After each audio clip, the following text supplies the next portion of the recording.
주의 은혜가 여러분들 가운데 함께 하시기를 주님의 이름으로 축원합니다. 우리 옆에 분들에게 인사를 좀 나눌까요? 사랑합니다. 예.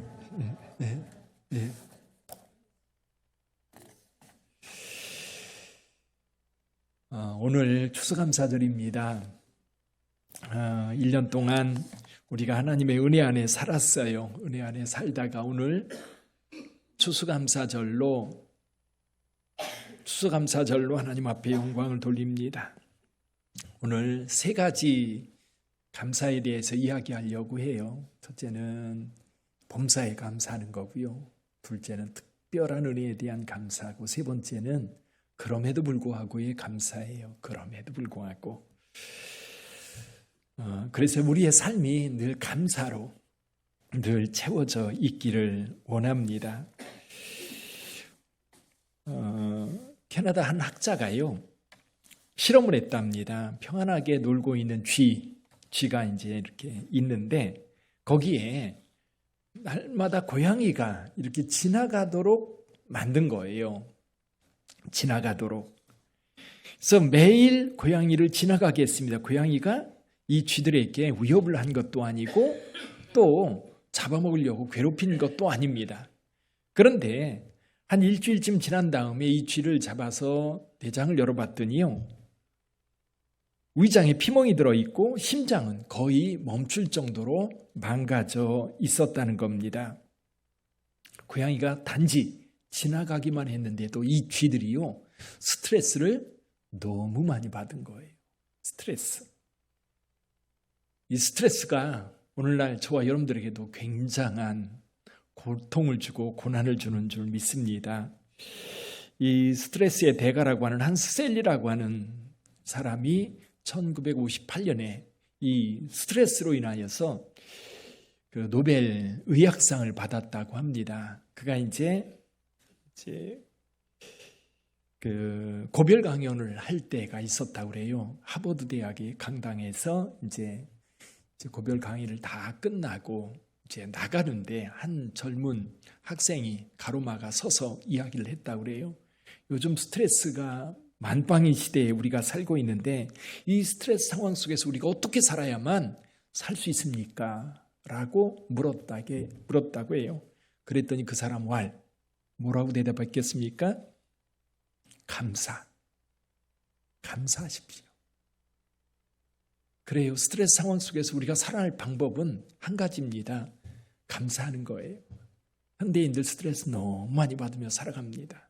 그럴 때 우리가 감사하면 하나님께서 저와 여러분들을 새롭게 하시는 줄 믿습니다. 심리학자들에 의하면 하루에 우리가 한 사람이 보통 하루 종일 살아갈 때 한 150번 정도의 그 선택을 한다고 그래요. 하루에 150번씩. 오늘 여러분들 아침에 일어나서 뭘 선택하셨습니까? 아마 마음에 약간 갈등이 있었던 것이 있을 거예요. 무슨 옷을 입을까? 아침에 일어날 때도 지금 일어날까? 조금 더 잘까? 그렇죠? 선택하는 거예요. 아침은 뭘 먹을까? 교회 올 때 어떤 교통수단을 가지고 올까? 물론 어떤 분들은 루틴이 있어가지고요, 딱딱 그게 맞춰서 행동하는 사람들은 별로 고민하지 않을 겁니다. 당연히 그렇게 행하게 되니까요. 그럼에도 불구하고 상당히 많은 경우 우리는 선택하지 않으면 안 되는 그런 상황들. 근데요, 이 150번의 선택 중에 한 3분의 1 정도는 우리 인생에 영향을 줄 수 있는 결정적 선택이라는 거예요. 우리 일생에 영향을 줄 수 있는 결정적인 선택. 여러분들이 매일매일 그걸 하고 계신 거예요. 그러니 스트레스 없겠어요? 엄청 스트레스 받겠지요. 예를 들면 이런 겁니다. 저도 가끔 운전을 하고 어느 목적지에 가게 될 때 그런 생각이 언뜻 들 때가 있어요. 분명히 내가 A의 길을 따라서 왔습니다. 근데 B의 길로 갈까 하다가 A를 선택했어요. 근데 B의 길로 가려고 하다가 A의 길을 따라왔는데 다 가서 무슨 생각이 드냐면, 내가 이 길로 안 오고 저쪽 길을 따라서 왔으면 혹시 교통사고 나지 않았을까? 혹시 나한테 큰 사건이 일어나지 않았을까? 라고 하는 생각이 언뜻 들 때가 있어요. 자, 그런데 재밌는 것이 뭐냐면요. 여러분들이 그 순간순간 선택해 왔는데 그때마다 여러분 기도하셨습니까? 예를 들면 느헤미야가 얼굴이 수척해져 있어요. 내가 병이 없는데 내 얼굴 수척한 거 보니까 내 마음에 큰 근심이 있음이로다. 그게 뭐냐라고 물을 때에 이제 예루살렘에 있는 자기 묘실에 있는 성읍이 다 무너지고 불탔다는 이야기를 합니다. 그때 왕이 이렇게 물어요. 내가 내게 어떻게 주랴? 그때 느헤미야가 묵도하고 잠깐 기도합니다. 기도하고 대답해요. 자, 그런데 오늘 저와 여러분들이 인생을 바꿀 수 있는 굉장히 중요한 선택을 하루에도 수십 번씩 한다고 하는데 그때마다 기도하고 선택해야 될 것 같아요. 근데 어때요? 여러분들은 그때마다 기도합니까? 기도하세요? 사실 저와 여러분들 기도하지 않아요. 근데 선택해 가요. 근데 중요한 게 뭐냐면 오늘 저와 여러분들이 여기 앉아 있다는 겁니다. 여러분들이 매번 선택해서 왔는데 그래도 잘못된 길을 선택해서 악의 길로 빠지거나 사고를 당하거나 고난을 당하거나 어려움에 처해 있는 것이 아니라 오늘 여기에 와 있다는 것은 그래도 여러분들은 선택 잘해 오신 거예요. 아멘. 잘해 오신 거예요. 잘하셨어요. 근데 하나님께서요 그때마다 여러분의 길을 인도하신 줄 믿습니다. 그래서 저와 여러분들이 범사에 감사해야 된다라고 하는 말을 할 때에 이 범사에 감사하다. 범사가 그런 거예요. 우리 일상 속에서 매번 우리가 스스로 선택하는 것 같은데 그때마다 하나님이 우리의 길을 인도하신 거예요. 일반적인 평범한 삶 속에 하나님께 늘 인도하시니까 우리는 그런 상황 속에서 하나님 앞에 감사할 수 있는 거예요. 그저 단지 우리 주변 환경에 대한 것만이 아니라 내가 선택해 내가 가는 것 같은데 내가 가는 그 길을 주님께서는 걸음걸음 인도해 주고 계시다는 겁니다. 그래서 저와 여러분들은 소소한 감사가 우리 가운데 있어야 되는 거예요. 소소한 감사. 오늘 아침 맛있게 먹었다면 감사하시길 바라요. 무슨 옷을 입을까 고민했다면 감사하세요. 내가 어떻게 교회를 갈까라고 하는 마음이 들었다면 여러분 안에 믿음이 있다고 하는 것에 대해서 감사하세요. 오늘 아침에 눈을 떴는데 여전히 내 사랑하는 가족이 그 곁에 여러분 곁에 있고 아침 식사하는데 같은 상에 앉아서 밥을 먹었다면 하나님 앞에 감사하세요. 감사하세요. 여러분 저와 여러분들이 일상 속에서 감사를 찾지 못하면요 정말 중요한 일, 큰 일이 있을 때도 감사하지 못해요. 감사할 것 같은데 금방은 감사할 것처럼 보이지만 감사는 어느새 사라져버리고 아무것도 남지 않아요. 그래서 우리가 감사를 할 때에 여러분 하나님의 은혜를 우리 안에 끌어들이는 역할을 하는 것 같아요. 사실 하나님께서 우리에게 은혜를 베풀어 주셔서 그것에 대한 반응으로 우리가 하나님 앞에 감사하는 거거든요. 근데 우리가 감사하다 보면 하나님의 은혜가 점점 더 우리에게 강하게 들어옵니다. 그래서 우리의 삶에 강하게 간섭해요. 그것에 끊임없이 하나님 앞에 감사하다 보면 우리 하나님께서 저와 여러분들과 함께 하시고 또 하나님께서 저와 여러분들을 인도하신다는 사실에 더욱더 놀라운 은혜에 대해서 감사하게 될 줄 믿습니다. 자, 또 한 가지 범사에 감사해야 되고요. 두 번째는 여러분에게 주어진 특별한 은혜 때에 진짜 감사해야 돼요. 근데 희한한 게 뭐냐면 특별한 은혜가 있을 때에 감사하지 못하는 경우 너무 많아요. 이건 누가 봐도 이건 이 사람 이렇게 살면 안 돼. 정말로 그렇게 은혜를 입었다고 한다면 그렇게 살면 안 돼. 그런데도 불구하고 그렇게 큰 은혜를 입은 사람들이 그냥 잊어버리고 다시 옛날 삶으로 돌아간다면 그건 은혜가 아니지. 근데 그 은혜가요 감사로 표현될 때의 은혜가 되는 거예요. 감사로 표현될 때. 오늘 본문의 말씀이 그겁니다. 오늘 본문의 말씀 예수께서 예루살렘으로 올라가시기로 결심을 하십니다. 결심을 하시고 그 길을 가세요. 그다가 사마리아와 갈릴리 사이의 한 마을에 들어가셨는데 한 마을에 들어갔는데 그날 마침 10명의 나병 환자들이 멀리 서서 소리를 지릅니다. 예수 선생이여, 우리를 불쌍히 여기소서. 제가 이 말씀을 이렇게 묵상하다 보니까 주님이 그 말을 들으세요. 멀리서 이야기하면 저게 무슨 소리지? 누가 하는 소리야? 무슨 소리야? 그럴 텐데 예수님은 다 듣고 계세요. 여러분의 기도도 듣고 계신 줄 믿습니다. 여러분의 신음소리도 듣고 계세요. 들으시는 주님. 우리 주님은 귀가 밝으세요. 우리가 소곤소곤 대는 것도 다 들으세요. 마음으로 얘기하는 것도 다 들으세요. 예수님 보면 바리새인들이 속으로 얘기하는 것 다 들으세요. 그래서 여러분, 주님께 이렇게 이 나병 환자들 얼마나 힘들고 얼마나 고통스러운 삶을 살까요? 감각이 없어지는 거예요. 나병은 감각이 없어지니까 아픈 감각이 없어지는 거예요. 그다음에 살점이 떨어져 나가도 아픈 줄 몰라요. 뼈가 잘려 나가도 이게 왜 떨어져 나가는지 감각이 없으니까 그냥 그렇게 살아가는 거예요. 그러면서 아픔이 없어서 살점이 떨어져 가고 뭉그러지지만 몸이 그렇게 되어져 가는 동안 가족들은 어때요? 나병이 있다고 집에서 쫓아냅니다. 동네에서 쫓아냅니다. 그래서 지금도 제닌이라고 하는 그 요르단 서안 지역 제일 북쪽에 있는 도시지요. 그 한쪽에 무르킨이라고 하는 마을이 있습니다. 거기에 가면 이 교회가 하나 있어요. 다 무슬림들인데, 다 아랍 사람들이고 무슬림들인데 교회가 하나 있어요. 그 교회가 바로 이 10명의 나병 환자를 치유한 것을 기념해서 세운 교회인데 동굴이에요. 동굴교회. 그 교회 안에 들어가 보면 동굴이 되었고 위에 구멍이 이렇게 뚫려 있어요. 그 구멍으로 이 나병 환자들에게 먹을 것을 내려준 거지요. 자, 이 나병 환자들 여러 가지 하나님께로부터는 버림받았다는 건, 그래서 나병은 보통 하나님이 내린 병, 우리로 말하면 천병이라고 그러죠. 하늘에서 내린 병.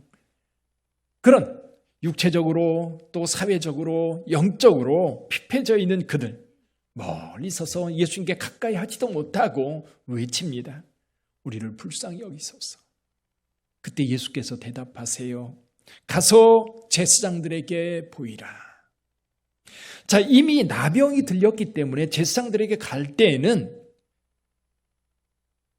치료를 받은 것을 확인하러 보내는 겁니다.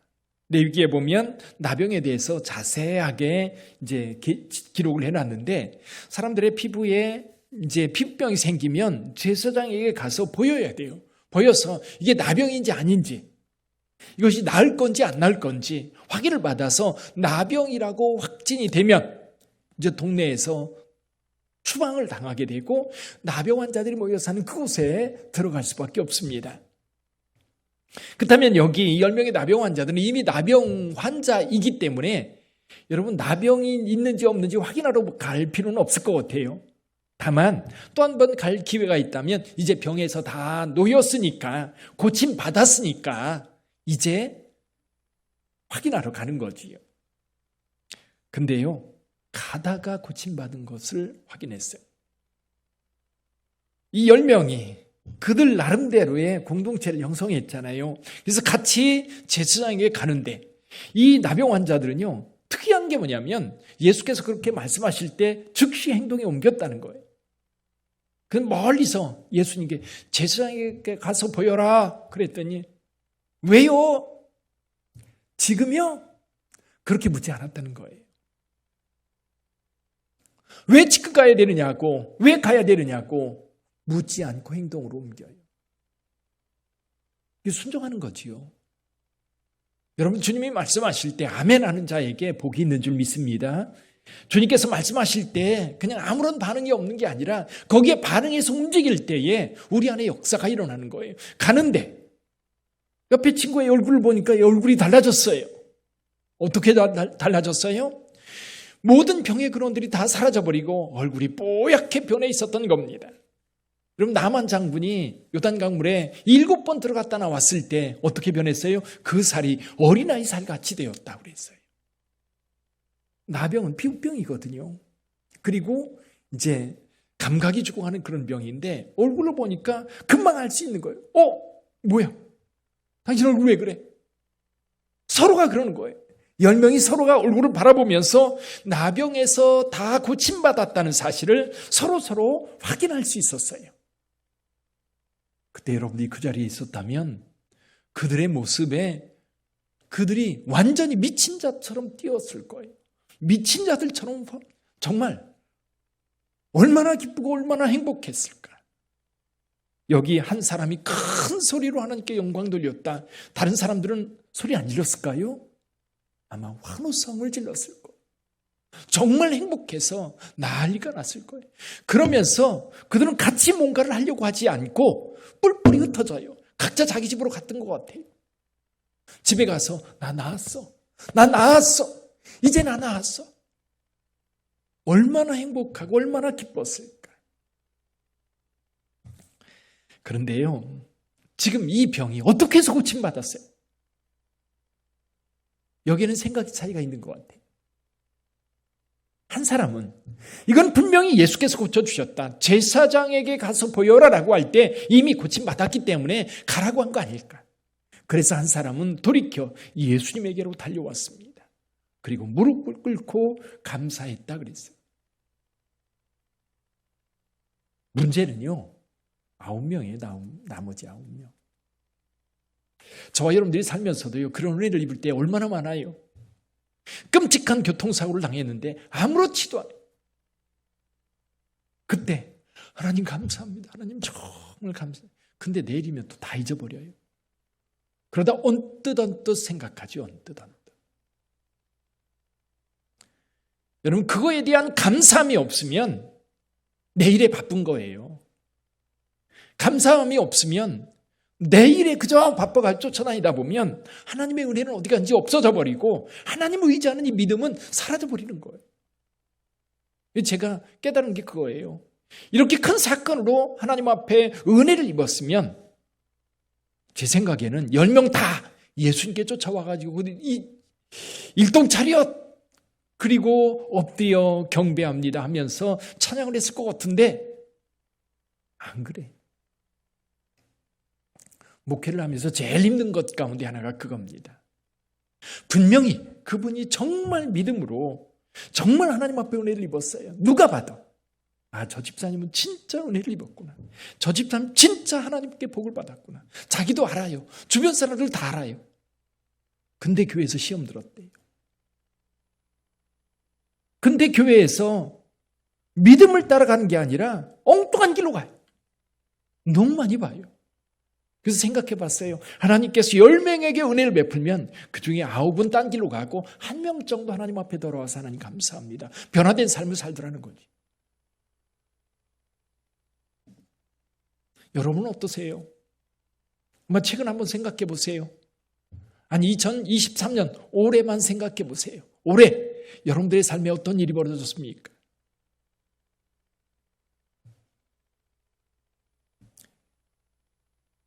아니 조금 더 확장해 보세요. 2, 3년 내 아니면 10년 내에 죽음과 맞닥뜨렸던 때는 없으세요?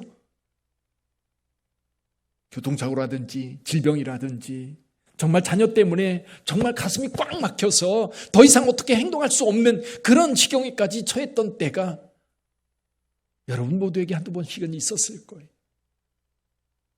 그때 여기 앉아 계신 거 보니까요, 하나님이 다 해결해 주셨네요. 아멘. 해결해 주셨잖아요. 그러니까 여기 앉아 계시잖아요. 그때 안 죽었잖아요. 그때 고침 받았잖아요.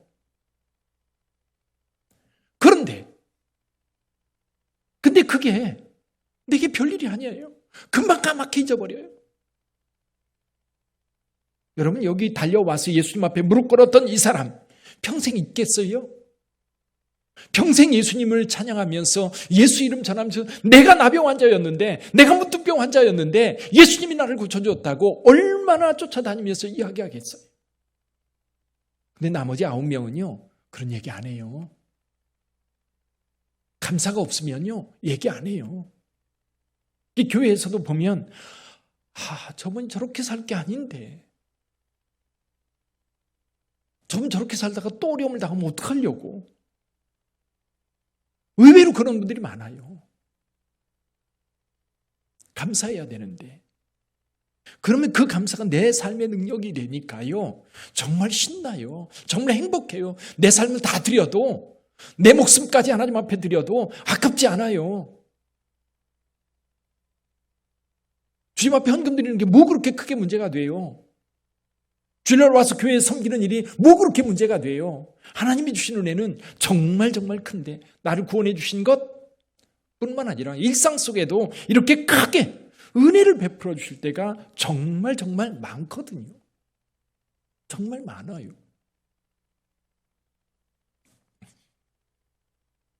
적어도 여러분, 어떤 큰 건이 있을 때라도 진심으로 감사해 보세요. 그 감사를 여러분들이 온전히 표현해 보세요. 감사할 일이 있는데 감사를 표현하지 않는 거는 선물을 주려고 선물 포장을 다 해놓고 그걸 주지 않는 것과 같다고 해요. 사랑하는 성도 여러분, 하나님께서 특별한 은혜를 주셨을 때 감사하는 사람은요, 범사에도 감사해요. 범사에도 감사해요. 이게요, 교회에 여러 가지 적용이 되는데, 예를 들면 이런 거 봅니다. 주일날 나와서 예배를 드리지 않는 분이 삶을 예배자로 만들겠습니까?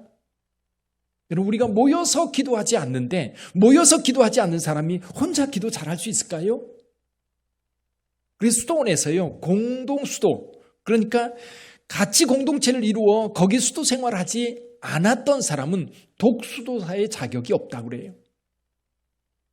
혼자 동굴에 가서 기도하는 건 공동체에서 철저하게 자기를 낮추고 섬김을 실천하고 그 속에서 자기를 죽여 그 공동체에 나를 적용할 수 있는 사람이 홀로 있을 때에도 하나님 앞에 진심으로 설 수 있다고 그래요. 그래서요, 홀로 있을 수 있는 사람이 공동체와 함께 할 수 있는 거고, 공동체와 함께 할 수 있는 사람이 홀로 있을 수 있다고 그래요. 감사도 마찬가지예요. 하나님이 큰 건 하나 던졌을 때 감사할 줄 아는 사람들은 소소한 것에도 감사합니다. 근데 소소한 것에 감사하는 사람이 큰 어떤 일이 있을 때 너무너무 감사해서 감격하고 감동하는 거예요. 여러분, 특별한 은혜가 있을 때 진심으로 감사하시기를 바랍니다. 그리고 적당히 감사하지 마세요. 진짜 감사하세요. 그래야 삶이 달라져요. 여전히 변하지 않는, 여전히 세상 물질이 나의 주인이 되고 여전히 세상 것이 나의 주인이 되어서 살아갈 때에 우리 모습들, 기쁨과 감사가 사라져버리고 거기에 얽매여 살잖아요. 우리에게 또 다른 감사가 있어요. 나병 환자들처럼 이렇게 고침받는 특별한 은혜에 대한 감사도 있지만, 전혀 반대로 고침받지 못했어도 그럼에도 불구하고의 감사예요. 그럼에도 불구하고의 감사. 이건 하나님이 내 기도를 들어주셨기 때문에 감사한 게 아니에요. 안 들어주셔서 감사하고요, 나를 그 고난 중에서 건져주셨기 때문에 감사한 게 아니라 고난 중에 내버려 두었지만 그럼에도 불구하고 하나님 앞에 감사하는 거예요. 이게 진짜 감사지요. 진짜 감사. 근데 저도 생각해 보면요, 이 감사가 진짜 어려워요. 그럼에도 불구하고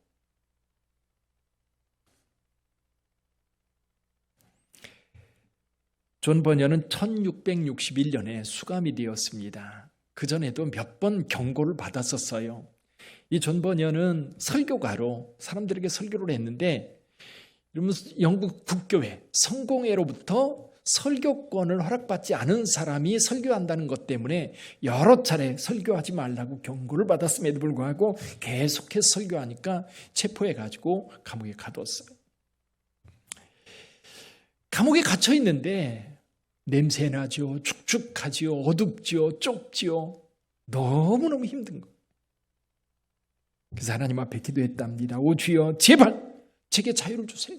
저 하나님의 일을 해야 돼요. 하나님의 말씀 전해야 돼요. 아니 그런데 저를 여기에 가두시면 어떡해요? 하루빨리 자유를 주세요. 하루빨리 저를 여기서 나가게 해주세요.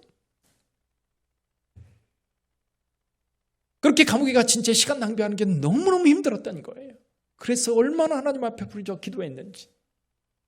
근데 어느 날 하나님께 이렇게 또 울부짖어 기도하는데 하나님께서 말씀하시는 거예요. 번연, 내 은혜가 내게 족하도다. 내 은혜가 내게 족하도다. 내 은혜가 내게 족하도다. 3번 주의 음성이 들리는 거예요. 정말 뚜렷하게 들리는 거예요. 그제서야 전번연 목사님은 무릎 꿇고 하나님 앞에 기도했다고 해요. 비록 감옥에 있을지라도 주께서 내게 족한 은혜를 주시는구나. 근데 분명히 감옥도 바뀌지 않았고 그 축축하고 냄새나는 그 감옥의 상황이 전혀 달라지지 않았는데 마음이 달라진 거예요. 그때부터 머릿속에 풍성하게 떠오르는 아이디어가 있었어요. 그게 뭐예요? 철로역정이라고 하는 책이에요. 그것을 글로 쓰기 시작했어요. 그럼 존 번연이 12년 동안 감옥에 갇혀 있었습니다. 12년 동안. 그동안 이 철로역정이라고 하는 책을 써서 세계에 내놓지요. 지금도 기독교인들이 읽는 가장 많이 읽는 책이 성경이라고 한다면 두 번째로 많이 읽혀지는 책이 바로 존 번연이 쓴 철로역정이라고 해요. 만약에 그가 감옥에 갇혀 있지 않았다면 그런 책이 나올 수 있었을까요?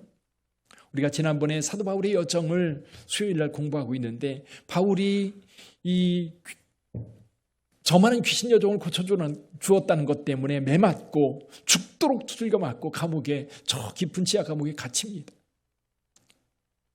거기서 바울은 감사를 해요. 찬송하고 기도합니다. 그때에 옥토가 흔들리고 착고가 다 풀어집니다. 그 사건 때문에요, 간수와 간수의 가족들이 구원을 얻습니다. 그러니까 사도 바울은 이유 없이 고난당하는 것 같아요. 이유 없이 고통당하는 것 같아요. 그런데 그 고난을 통해서 간수의 가족들이 온전히 구원에 이르는 놀라운 하나님의 일을 행하셨던 것. 그럼에도 불구하고 감사해 보세요. 여러분 여전히 어려움 가운데 있습니까? 그럼에도 불구하고 거기에서 감사거리를 찾아서 감사해 보세요. 여전히 몸이 아픕니까? 하나님께 감사해 보세요. 여러분이 여전히 돈이 없어가지고 쪼들립니까? 여러분 거기에서 감사해 보세요. 여전히 건강하고 여전히 일할 수 있고 여전히 주님을 찬송할 수 있다면, 사랑하는 성도 여러분, 그래요. 하나님께서 저와 여러분들에게 은혜를 주셨습니다. 일단 범사에도 은혜를 주셨고 큰 사건에도 은혜를 주셨고, 그럼에도 불구하고 어렵고 고통 가운데에도 하나님은 은혜의 손길로 저와 여러분들과 함께 하신다는 사실이에요. 그제 어느 목사님을 만났는데 목사님 좋으시겠어요? 그래요. 뭐가 좋은데? 그랬더니 목사님 교회 새로 지었잖아요. 단열 잘 돼서 겨울에 별로 안 추울 거 아니에요. 저희 교회는 수십 년 됐는데 추워 죽겠어요. 생각해보니까 너무 감사하더라고요. 할렐루야. 예, 우리 어땠어요? 예배를 드리려고 하면 너무 추우니까 그 소리 나는 온풍기 크게 틀어놓고 있다가 설교 시간 잠깐 끄는데 조금 지나면 추워가지고 덜덜덜 떨던 시절이 작년이에요, 작년. 감사거리를 찾으면 얼마든지 감사할 수 있는데 감사하지 못하고 그저 불평만. 그래서 사랑하는 성도 여러분, 우리가 하나님 앞에 감사할 때 여러 가지를 생각해 봐요. 그래서 어떤 분은 그렇게 얘기를 하더라고요. 그래서 감사하고요. 그러니까 감사하고요. 그럼에도 감사하고 그것까지 감사하고 범사에 감사하고. 기독교인들이 일반인들보다 오래 사는 이유 중에 한 가지가 감사라고 그러더라고요. 범사에 감사할 줄 알기 때문에 마음이 평안한 거예요. 우리 빛된 교회는 늘 평안이 있기를, 그 감사로 인하여 풍성하기를 주님의 이름으로 축원합니다. 기도하겠습니다.